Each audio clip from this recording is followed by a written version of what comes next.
इन्हीं के चरणों में नमन करता हूँ। परम आदरणीय मंच को सादर प्रणाम करता हूँ और ज़्यादा भूमिका नहीं बनाते हुए सीधे रचना पाठ करता हूँ। बेटियों के बारे में बेटी ने भी कविता पढ़ी और बहन जी ने भी कविता पढ़ी, तो मैं अपने तरीके से अपनी भावना को व्यक्त करता हूँ। मेरी कविता का जो है शीर्षक है कन्या भ्रूण हत्या। जब मैं गूगल पे सर्च करता हूँ देखता हूँ कि कहीं न कहीं अनुपात हमारा लिंगानुपात में भेद आ रहा है और पाबंदी इतनी लगने के बावजूद भी कहीं न कहीं कन्या भ्रूण हत्या हो रही है। उसी भावना को ध्यान में रखते हुए मैंने अपनी कविता लिखी है, सादर प्रस्तुत है।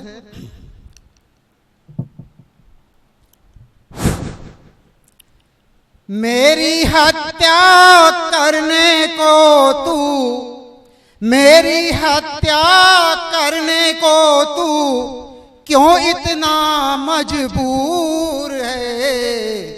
कन्या भ्रूण पूछ रहा है मेरा क्या कसूर है। कन्या भ्रूण पूछ रहा है मेरा क्या कसूर है। मेरी हत्या करने को तू क्यों इतना मजबूर है। कन्या भ्रूण पूछ रहा है मेरा क्या कसूर है।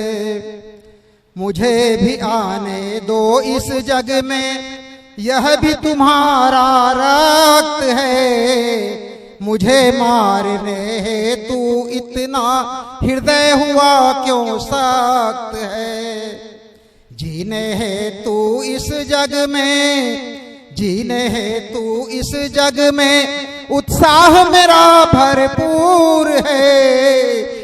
मेरी हत्या करने को तू क्यों इतना मजबूर है। मेरी हत्या करने को तू क्यों इतना मजबूर है। मैं तुमसे कुछ नहीं मांगता पर मेरे भी हैं कुछ सपने। मैं तुमसे कुछ नहीं मांगता पर मेरे भी हैं कुछ सपने। मैं भी होता कुछ इस जग का और मेरे भी होते अपने। नर पिशाच बनकर तू मानो, नर पिशाच बनकर तू मानो, हुआ क्यों इतना क्रूर है। मेरी हत्या करने को तू क्यों इतना मजबूर है।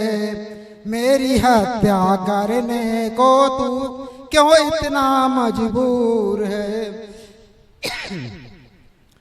भारत माँ का सेवक बन कर सकता अच्छे काम। आता मैं भी रोशन करने मात पिता तेरे नाम। मानव भेष में होकर भी, मानव भेष में होकर भी मानवता कितनी दूर है। मेरी हत्या करने को तू क्यों इतना मजबूर है। आखिरी बंद है। माता पिता का फर्ज यही क्या जो तुम सोच रहे हो। जन्म से पहले मुझे भेड़ियों क्यों तुम नोच रहे हो। सरेआम फांसी देने में कानून क्यों मजबूर है।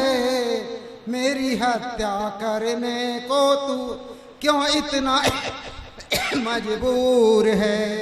मेरी हत्या करने को तू क्यों इतना मजबूर है।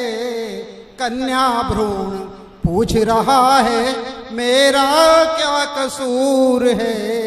कन्या भ्रूण पूछ रहा है मेरा क्या कसूर है। बहुत बहुत धन्यवाद।